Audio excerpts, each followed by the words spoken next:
Mereka menyerahkan berlomba-lomba untuk dunia dan rela untuk dunia ini mereka persembahkan, mereka tumbalkan jasad mereka, dan bukan cuma jasad, hati dan jiwa juga.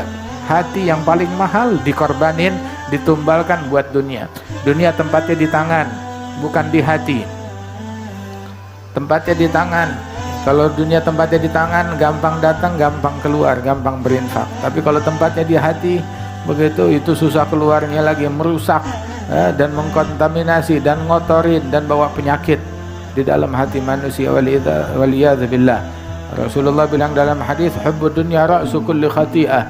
Cinta kepada dunia adalah sumber induk segala kesalahan.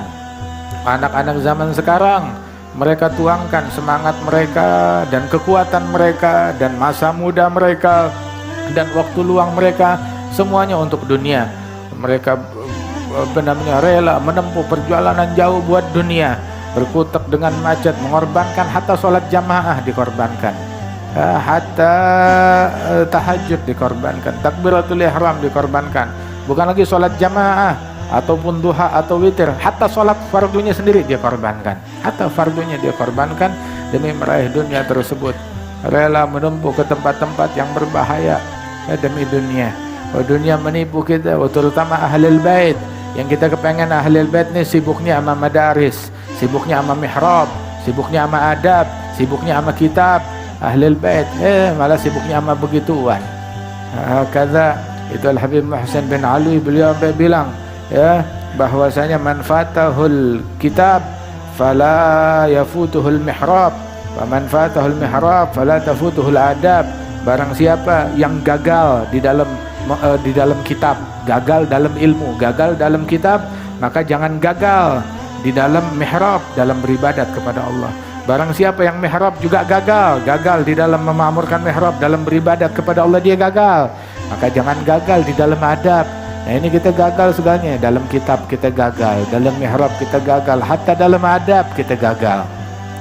Itu kalau orang dulu, mereka itu yang hafal minhaj, yang hafal muhadzab, yang hafal Ihya Ulumuddin, yang hafal Sahih Al-Bukhari, yang hafal Kutubus Sitt.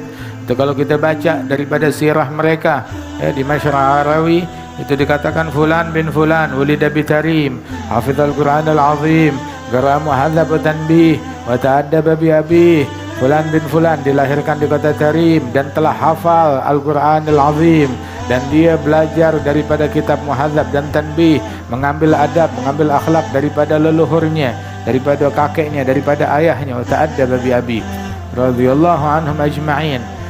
Wa hakadha. Belum lagi yang ibadatnya mereka, amsalul Habib Abdullah bin Hasan bin Tahir, yang tiap hari baca la ilaha illallah 25.000 kali, Allah Allah 25.000 kali, zikir salawat kepada Rasulullah 25.000 kali, duhanya 10 juz, kemudian juga witirnya 10 juz.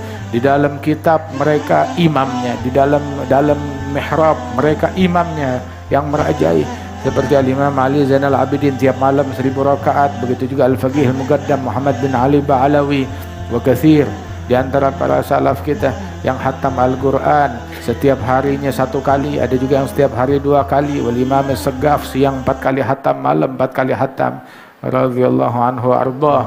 Begitu juga di dalam adab, dalam akhlaknya mereka, kata Al-Habib Ali, awsafuhum ta'jizil wasif, idza qad wasaf kan abad minhum lahu sirril khafi inkashaf awad jami'al fadail wal hala wal dharaf. Kalau kita mau ceritakan sifat dan akhlak mereka, begitu membuat mulut kita udah habis, ya, nggak mampu mengkisahkan, menyebutkan daripada sifatnya mereka, akhlaknya mereka, sifatnya mereka, awsaf nabawiyah, mustafawiyah, radhiyallahu anhum wa ardahum. Ini kita sekarang gagal kitab, gagal mihrab, gagal hatta di dalam adab kita gagal. Begitu. Bahkan usaha yang dilakukan oleh para salaf kita, dengan berkat akhlak mereka, orang menjadi pecinta, orang menjadi muhibbin, orang menjadi dekat, orang menjadi merindukan dan mengakui ajaran daripada Madrasah Hadramaut. Dengan berkat ilmu mereka, dengan berkat ibadat mereka, dengan berkat akhlaknya mereka.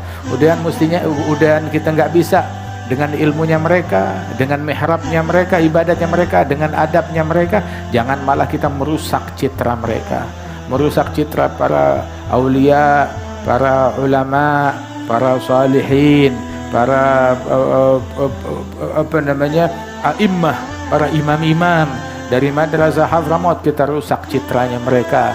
Wa hakadha wal iyadzu billahi min dzalik.